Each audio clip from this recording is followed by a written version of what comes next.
যেমন ইসরায়েল কোন সালে একটি স্বাধীন রাষ্ট্র হিসেবে প্রতিষ্ঠিত হয়?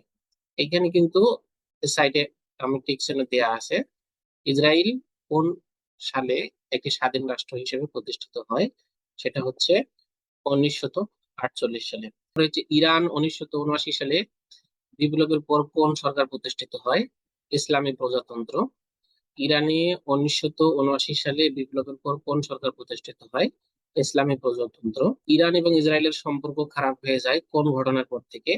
ওই যে 1979 সালে ইসরায়েলের বিপ্লবের পর থেকে। কারণ ইসরায়েল কোন দেশ থেকে সবচেয়ে বড় শত্রু হিসেবে দেখে? ইসরায়েল কোন দেশকে সবচেয়ে বড় শত্রু হিসেবে দেখে? তার মানে ইসরায়েলের সাথে আরব বিশ্বগুলোর যদিও দ্বন্দ্ব, কিন্তু আরব বিশ্ব হিসেবে, আরব কান্ট্রি হিসেবে কিন্তু ইরানকে গণ্য করা হয় না।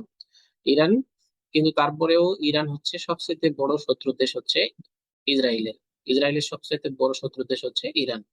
এটা দেখলাম। তারপরে হলো হচ্ছে ইরান কোন সশস্ত্র গোষ্ঠী এ সমর্থন দেয়, যাকে ইসরায়েল সন্ত্রাসী গোষ্ঠী হিসেবে বিবেচনা করে? এই যে হিজবুল্লাহ।